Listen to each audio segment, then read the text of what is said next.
Welcome to Meta News. I'm your host, El Blanco, reporting for Meta News from the Blanco business segment, providing Horizon World members with unique information for incorporating your business.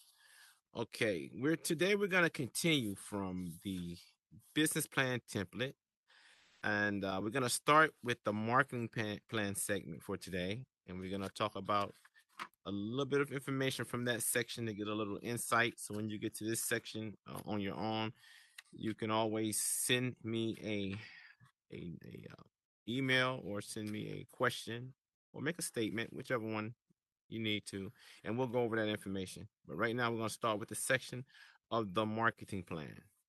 Okay, so basically, the marketing plan, it clearly defines who your target audience is. It will define also where you will find your target audience and how you will reach them, and most importantly, how you will deliver your product or service to them. And the marketing plan is basically a deep analysis of your ideal customer and how your business provides the solution for those customers. Also, it will include your competitors and it will illustrate how your business will be different from your competitors because it will identify their strengths and their weaknesses and how you will differentiate yourself from them. And then the next section of that marketing plan section will be the market research section. And so within that section, you have to do your market research because that's going to help you identify a lot of things that you will need to know to tell you the feasibility of doing a business. So basically, the market research is an important element of the business plan. It's going to help you engage your target audience about your products, the features and services that they need or that they may want. You will use things like polls, surveys. Sometimes they use focus groups, social media, and other methods that help convince them the need for your business and the solutions your business will offer. So basically, the market research section is going to help you really identify how to get to your people, and it's going to tell your people why they need you by identifying their market of what they have in their market that they're being served with or underserved with. Okay, so within the marketing research, you're going to have primary sources and you're going to have secondary sources. And these sources are things that you will utilize to identify things in your market and for your customers.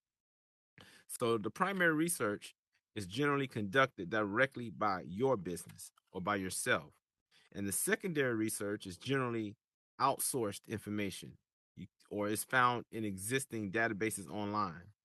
An example of that is sometimes your city may be planning something for 20 years out, and they may hire a think tank to help them assess, what they need to know about a particular type industry or how to bring industries there. And they'll use that information to help them plan out 20 years out.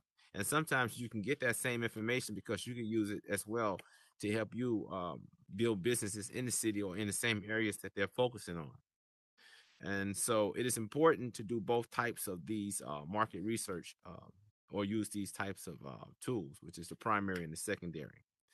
And because basically the primary research, it yields direct results about your audience, while the secondary research, it backs up the insights on your primary research. So basically, you're gonna tell them directly what's going on in the market, directly what type of market you have, who's in that market, how much money that market is making, and why this market needs you. And the secondary research is basically, like I said, it's stats, it's data, it's stuff that basically that professional companies or government companies have compiled that they're using to basically support what you're saying and to validate and confirm that your primary research is correct.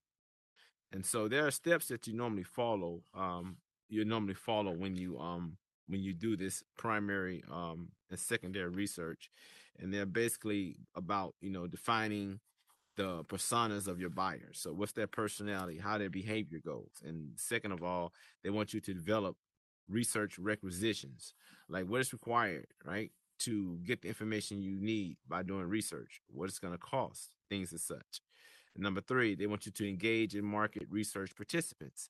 That's when you do polls and you can actually have street teams go out and ask the community in that area, do they feel a need to have this type of business, if they would patronize that type of business, and what type of how much money would they be willing to pay for services. And fourth of all, you conduct that research, whether you use a third party to do so or whether you have the ability or the resources to do it yourself. And in that, you will summarize the findings of your research. So basically, that deals with primarily, the marketing plan and the details of it by how the research would look. And next week, when we speak again, we're going to start talking about the target customers. We're going to identify the customers and how do you target your customers and other things like entry and barriers to entry. So basically, we're still moving through the business plan. I plan to set up a Discord in the near future, and it's gonna enable me to actually address a larger crowd without having all these different appearances to get to meet people that's interested. And so we want to thank you for making Meta News your choice for business news in the Horizon worlds. And we need you to tune in every Monday, as well as follow us on our Instagram and YouTube channels to view all Meta News segments. Good night.